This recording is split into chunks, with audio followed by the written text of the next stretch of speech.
अस्सलाम वालेकुम दोस्तों, आज की इस वीडियो में हम first year chemistry chapter number 3 atomic structure के हम एक डेरिवेशन को डिस्कस करने जा रहे हैं और उस डेरिवेशन का नाम है फ्रीक्वेंसी ऑफ फोटोन। तो आज हम फ्रीक्वेंसी और वेव नंबर ऑफ फोटोन की डेरिवेशन को डिस्कस करने जा रहे हैं। तो इस लेक्चर को शुरू करने से पहले आपसे रिक्वेस्ट करेंगे कि अगर आपने हमारा चैनल सब्सक्राइब नहीं किया तो काइंडली आज ही आप हमारे चैनल को सब्सक्राइब करें, साथ ही साथ बेल आइकन को लाजमी क्लिक करें ताकि हमारी अपलोड करता तमाम वीडियोस की नोटिफिकेशन आपको मिल सके। तो आइए हम स्टार्ट करते हैं फ्रीक्वेंसी ऑफ फोटोन। तो डेरिवेशन की हम बात करेंगे according to Bohr's atomic model. Bohr's atomic model के मुताबिक जो हमने बोहर्स एटॉमिक मॉडल में डिस्कस किया था वो क्या था, एनर्जी बराबर है E2 माइनस E1। कैसे? जब इलेक्ट्रॉन जंप करता है, गौर से सुनिएगा, जब इलेक्ट्रॉन जंप करता है हायर एनर्जी ऑर्बिट से लोअर एनर्जी ऑर्बिट पर, तो वो क्या करता है, रेडिएशन इमिट करता है ना। हम उस रेडिएशन की एनर्जी मालूम करना, फ्रीक्वेंसी मालूम करना चाह रहे हैं। तो हमने कहा कि जब वो हायर ऑर्बिट से जंप करता हुआ लोअर एनर्जी ऑर्बिट की तरफ आता है, उस वक्त जो रेडिएशन इमिट होती है ना, उसकी एनर्जी जो होती है वो किसके बराबर होगी, वो बराबर होगी हायर वाले की एनर्जी में से आप लोअर वाली एनर्जी को क्या करो, माइनस करो, तो उस रेडिएशन की एनर्जी क्या हो जाएगी, आपको मालूम हो जाएगी। ये बोहर्स के पोस्टुलेट नंबर 6 में हमने ये बात डिस्कस की थी कि भाई हायर वाले में से लोअर को क्या करो, माइनस करो।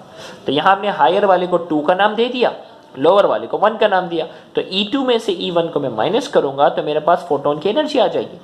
अब एनर्जी का हम फॉर्मूला पिछली डेरिवेशन में हम ड्राइव कर चुके हैं। एनर्जी का ये वाला फॉर्मूला हमने जो ड्राइव किया था ना, तो हमने कहा कि भाई Z भी कांस्टेंट है, E भी कांस्टेंट है, M भी कांस्टेंट है, H भी कांस्टेंट है। फर्क जो आएगा वो एंड पे आएगा। E2 के लिए गौर से सुनिएगा, E2 के लिए मुझे क्या रखना होगा, N2 रखना होगा, E1 के लिए N1 रखना होगा, बाकी तो सारे के सारे कांस्टेंट हैं। तो मैंने यहाँ साइड पे शो किया कि E2 बराबर होगा minus Z square E exponent 4 M2 pi square upon N2 square H square, नीचे क्या आ जाएगा, N1 स्क्वायर। बाकी पूरा फॉर्मूला सेम है। तो मैं यहाँ इसमें पुट करता हूँ, E2 की जगह ये पूरा फॉर्मूला रखा, E1 की जगह रखा, माइनस माइनस क्या हो गया, माइनस माइनस हो गया प्लस, यहाँ तक पहुँचे। अब ये सारी की सारी चीज़ें जो है वो क्या है, कांस्टेंट है।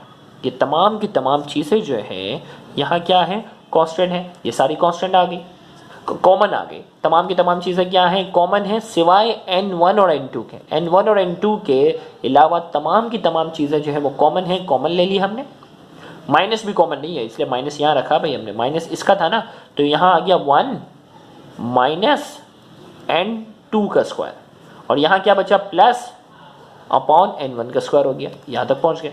अब मैं इसको अरेंज करता हूँ, 1 को पहले लाता हूँ, 2 को बाद में लाता हूँ, तो ये हो गया 1 ओवर N1 स्क्वायर, यह आ गया माइनस 1 ओवर N2 स्क्वायर। यहाँ तक हम पहुँच गए।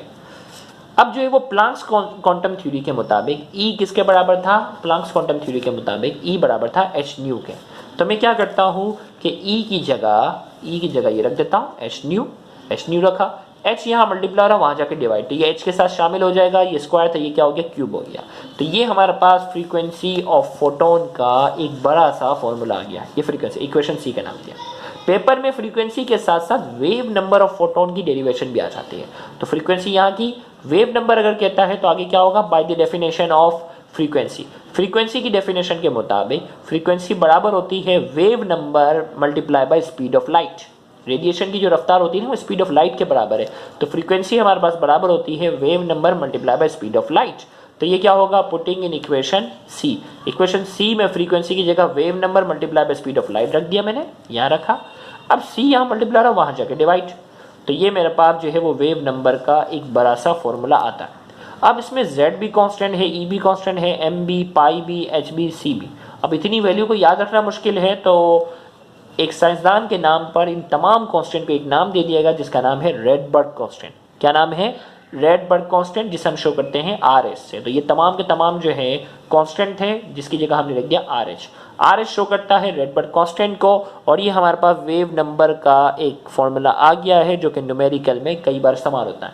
याद रहे वेव नंबर, गौर से सुनिएगा, वेव नंबर का जो यूनिट है वो क्या है, वेव पर सेंटीमीटर, वेव पर सेंटीमीटर है। और रेडबर्ग कांस्टेंट की वैल्यू MCQ के तौर पे भी याद रखनी है, न्यूमेरिकल के तौर पे भी याद रखनी है, और ये वैल्यू है 109678। रेडबर्ग कांस्टेंट की वैल्यू क्या है, 109678 सेंटीमीटर इनवर्स। ये रेडबर्ग की है और वेव नंबर की यूनिट होगी वेव पर सेंटीमीटर, न्यूमेरिकल के तौर पर आपकी याद रखनी है। तो यहाँ जाकर ये वेव नंबर की डेरिवेशन जो है वो मुकम्मल हुई। अगर आपको हमारा ये लेक्चर समझ में आया है, पसंद आया है, तो वीडियो को लाजमी लाइक करें, कमेंट में अपना फीडबैक लाजमी दें और इस वीडियो को ज़्यादा से ज़्यादा शेयर करके अपना हक ज़रूर अदा करें। याद रहे बहुत से ऐसे स्टूडेंट हैं जो गवर्नमेंट कॉलेजेस के बाद एक्सपेंसिव कोचिंग सेंटर्स को अफोर्ड करने की सलाहियत नहीं रखते। तो आपका इन वीडियोज़ को ज़्यादा से ज़्यादा शेयर करना, उन तक पहुँचाना आपके लिए सदका जारिया बन सकता है। Thank you very much. अल्लाह हाफ़िज़।